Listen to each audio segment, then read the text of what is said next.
The worst birthday. Not for the first time. An argument had broken out over breakfast at number 4, Privet Drive. Mr. Vernon Dursley had been woken in the early hours of the morning by a loud, hooting noise from his nephew Harry's room. "Third time this week?" he roared across the table. "If you can't control that owl, it'll have to go," Harry tried, yet again, to explain. "She's bored," he said. "She's used to flying around outside. If I could just let her out at night." "Do I look stupid?" snarled Uncle Vernon, a bit of fried egg dangling from his bushy mustache. "I know what'll happen if that owl's let out." He exchanged dark looks with his wife, Petunia. Harry tried to argue back, but his words were drowned by a long, loud belch from the Dursleys' son, Dudley. "I want more bacon." "There's more in the frying pan, sweetums," said Aunt Petunia, turning misty eyes on her massive son. "We must build you up while we've got the chance. I don't like the sound of that school food." "Nonsense, Petunia. I never went hungry when I was at Smeltings," said Uncle Vernon heartily. "Dudley gets enough, don't you, son?" Dudley, who was so large his bottom drooped over either side of the kitchen chair, grinned and turned to Harry. "Pass the frying pan." "You've forgotten the magic word," said Harry irritably. The effect of this simple sentence on the rest of the family was incredible. Dudley gasped and fell off his chair with a crash that shook the whole kitchen. Mrs. Dursley gave a small scream and clapped her hands to her mouth. Mr. Dursley jumped to his feet, veins throbbing in his temples. "I meant, please," said Harry quickly. "I didn't mean, what have I told you?" thundered his uncle, spraying spit over the table, "about saying the M word in our house." "But how dare you threaten Dudley?" roared Uncle Vernon, pounding the table with his fist. I warned you. I will not tolerate mention of your abnormality under this roof." Harry stared from his purple-faced uncle to his pale aunt, who was trying to heave Dudley to his feet. "All right," said Harry, "all right." Uncle Vernon sat back down, breathing like a winded rhinoceros and watching Harry closely out of the corners of his small, sharp eyes. Ever since Harry had come home for the summer holidays, Uncle Vernon had been treating him like a bomb that might go off at any moment, because Harry Potter wasn't a normal boy. As a matter of fact, he was as not normal as it is possible to be. Harry Potter was a wizard. A wizard fresh from his first year at Hogwarts School of Witchcraft and Wizardry. And if the Dursleys were unhappy to have him back for the holidays, it was nothing to how Harry felt. He missed Hogwarts so much it was like having a constant stomachache. He missed the castle, with its secret passageways and ghosts, his classes, though perhaps not Snape, the potions master, the mail arriving by owl, eating banquets in the Great Hall, sleeping in his 4-poster bed in the Tower dormitory, visiting the gamekeeper, Hagrid, in his cabin next to the Forbidden Forest in the grounds, and especially Quidditch, the most popular sport in the wizarding world's 6 tall goalposts, 4 flying balls, and 14 players on broomsticks. All Harry's spellbooks, his wand, robes, cauldron, and top-of-the-line Nimbus 2000 broomstick had been locked in a cupboard under the stairs by Uncle Vernon the instant Harry had come home. What did the Dursleys care if Harry lost his place on the house Quidditch team, because he hadn't practiced all summer? What was it to the Dursleys if Harry went back to school without any of his homework done? The Dursleys were what wizards called muggles, not a drop of magical blood in their veins, and as far as they were concerned, having a wizard in the family was a matter of deepest shame. Uncle Vernon had even padlocked Harry's owl, Hedwig, inside her cage to stop her from carrying messages to anyone in the wizarding world. Harry looked nothing like the rest of the family. Uncle Vernon was large and necklace, with an enormous black mustache. Aunt Petunia was horse-faced and bony. Dudley was blonde, pink, and porky. Harry, on the other hand, was small and skinny, with brilliant green eyes and jet-black hair that was always untidy. He wore round glasses, and on his forehead was a thin, lightning-shaped scar. It was this scar that made Harry so particularly unusual, even for a wizard. This scar was the only hint of Harry's very mysterious past, of the reason he had been left on the Dursleys' doorstep 11 years before. At the age of 1 year old, Harry had somehow survived a curse from the greatest dark sorcerer of all time, Lord Voldemort, whose name most witches and wizards still feared to speak. Harry's parents had died in Voldemort's attack, but Harry had escaped with his lightning scar, and somehow nobody understood why. Voldemort's powers had been destroyed the instant he had failed to kill Harry. So Harry had been brought up by his dead mother's sister and her husband. He had spent 10 years with the Dursleys, never understanding why he kept making odd things happen without meaning to, believing the Dursleys' story that he had got his scar in the car crash that had killed his parents. And then, exactly a year ago, Hogwarts had written to Harry, and the whole story had come out. Harry had taken up his place at Wizard School, where he and his scar were famous. But now the school year was over, and he was back with the Dursleys for the summer, back to being treated like a dog that had rolled in something smelly. The Dursleys hadn't even remembered that today happened to be Harry's 12th birthday. Of course, his hopes hadn't been high. They'd never given him a real present, let alone a cake, but to ignore it completely. At that moment, Uncle Vernon cleared his throat importantly and said, "Now, as we all know, today is a very important day." Harry looked up, hardly daring to believe it. "This could well be the day I make the biggest deal of my career," said Uncle Vernon. Harry went back to his toast. Of course, he thought bitterly, Uncle Vernon was talking about the stupid dinner party. He'd been talking of nothing else for 2 weeks. Some rich builder and his wife were coming to dinner, and Uncle Vernon was hoping to get a huge order from him. Uncle Vernon's company made drills. "I think we should run through the schedule one more time," said Uncle Vernon. "We should all be in position at 8 o'clock. Petunia, you will be?" "In the lounge," said Aunt Petunia promptly, waiting to welcome them graciously to our home. "Good, good. And Dudley, I'll be waiting to open the door." Dudley put on a foul, simpering smile. "May I take your coats, Mr. and Mrs. Mason? They'll love him," cried Aunt Petunia rapturously. "Excellent, Dudley," said Uncle Vernon. Then he rounded on Harry. "And you?" "I'll be in my bedroom, making no noise and pretending I'm not there," said Harry tonelessly. "Exactly," said Uncle Vernon nastily. "I will lead them into the lounge, introduce you, Petunia, and pour them drinks. At 8:15. "I'll announce dinner," said Aunt Petunia. "And, Dudley, you'll say."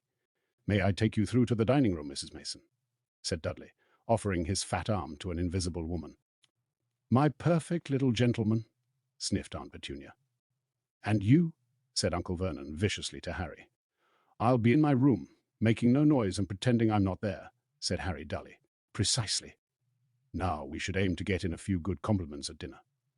Petunia, any ideas? Vernon tells me you're a wonderful golfer, Mr. Mason. Do tell me where you bought your dress, Mrs. Mason." "Perfect, Dudley. How about—" "We had to write an essay about our hero at school, Mr. Mason, and I wrote about you."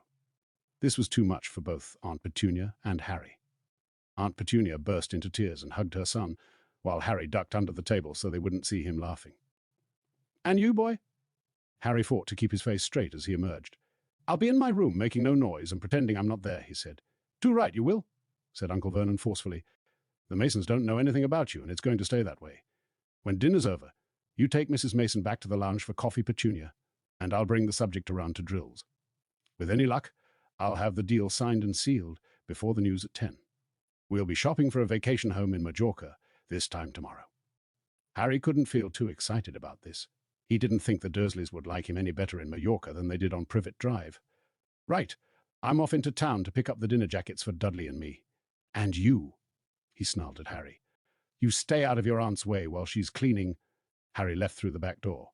It was a brilliant, sunny day. He crossed the lawn, slumped down on the garden bench, and sang under his breath. "Happy birthday to me, happy birthday to me." No cards, no presents, and he would be spending the evening pretending not to exist. He gazed miserably into the hedge. He had never felt so lonely. More than anything else at Hogwarts, more even than playing Quidditch, Harry missed his best friends, Ron Weasley and Hermione Granger. They, however, didn't seem to be missing him at all. Neither of them had written to him all summer, even though Ron had said he was going to ask Harry to come and stay. Countless times, Harry had been on the point of unlocking Hedwig's cage by magic and sending her to Ron and Hermione with a letter. But it wasn't worth the risk.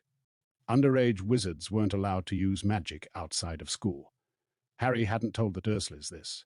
He knew it was only their terror that he might turn them all into dung beetles that stopped them from locking him in the cupboard, under the stairs with his wand and broomstick. For the first couple of weeks back, Harry had enjoyed muttering nonsense words under his breath and watching Dudley tearing out of the room as fast as his fat legs would carry him. But the long silence from Ron and Hermione had made Harry feel so cut off from the magical world that even taunting Dudley had lost its appeal. And now Ron and Hermione had forgotten his birthday. What wouldn't he give now for a message from Hogwarts, from any witch or wizard? He'd almost be glad of a sight of his archenemy, Draco Malfoy, just to be sure it hadn't all been a dream. Not that his whole year at Hogwarts had been fun. At the very end of last term, Harry had come face to face with none other than Lord Voldemort himself. Voldemort might be a ruin of his former self, but he was still terrifying, still cunning, still determined to regain power. Harry had slipped through Voldemort's clutches for a second time, but it had been a narrow escape, and even now, weeks later, Harry kept waking in the night, drenched in cold sweat, wondering where Voldemort was now, remembering his livid face, his wide, mad eyes. Harry suddenly sat bolt upright on the garden bench. He had been staring absent-mindedly into the hedge, and the hedge was staring back. 2 enormous green eyes had appeared among the leaves. Harry jumped to his feet just as a jeering voice floated across the lawn. "I know what day it is," sang Dudley, waddling toward him. The huge eyes blinked and vanished. "What?" said Harry, not taking his eyes off the spot where they had been. "I know what day it is," Dudley repeated, coming right up to him. "Well done," said Harry. "So you've finally learned the days of the week. Today's your birthday," sneered Dudley. "How come you haven't got any cards? Haven't you even got friends at that freak place? Better not let your mum hear you talking about my school," said Harry coolly. Dudley hitched up his trousers, which were slipping down his fat bottom. "Why are you staring at the hedge?" he said suspiciously. "I'm trying to decide what would be the best spell to set it on fire," said Harry. Dudley stumbled backward at once, a look of panic on his fat face. "You can't. Dad told you you're not to do magic. He said he'll chuck you out of the house, and you haven't got anywhere else to go. You haven't got any friends to take you." "Jiggery-pokery," said Harry in a fierce voice. "Hocus pocus, squiggly wiggly, mewum," howled Dudley, tripping over his feet as he dashed back toward the house. "Mewum. He's doing you know what." Harry paid dearly for his moment of fun. As neither Dudley nor the hedge was in any way hurt, Aunt Petunia knew he hadn't really done magic, but he still had to duck as she aimed a heavy blow at his head with the soapy frying pan. Then she gave him work to do, with the promise he wouldn't eat again until he'd finished. While Dudley lolled around watching and eating ice cream, Harry cleaned the windows, washed the car, mowed the lawn, trimmed the flower beds, pruned and watered the roses, and repainted the garden bench. The sun blazed overhead, burning the back of his neck. Harry knew he shouldn't have risen to Dudley's bait, but Dudley had said the very thing Harry had been thinking himself. Maybe he didn't have any friends at Hogwarts. Wish they could see famous Harry Potter now, he thought savagely, as he spread manure on the flower beds, his back aching, sweat running down his face. It was 7:30 in the evening when at last, exhausted, he heard Aunt Petunia calling him, "Get in here and walk on the newspaper." Harry moved gladly into the shade of the gleaming kitchen. On top of the fridge stood tonight's pudding, a huge mound of whipped cream and sugared violets. A loin of roast pork was sizzling in the oven. "Eat quickly. The Masons will be here soon," snapped Aunt Petunia, pointing to 2 slices of bread and a lump of cheese on the kitchen table. She was already wearing a salmon-pink cocktail dress. Harry washed his hands and bolted down his pitiful supper. The moment he had finished, Aunt Petunia whisked away his plate. "Upstairs. Hurry." As he passed the door to the living room, Harry caught a glimpse of Uncle Vernon and Dudley in bow ties and dinner jackets. He had only just reached the upstairs landing when the doorbell rang, and Uncle Vernon's furious face appeared at the foot of the stairs. "Remember, boy, one sound." Harry crossed to his bedroom on tiptoe, slipped inside, closed the door, and turned to collapse on his bed. The trouble was, there was already someone sitting on it.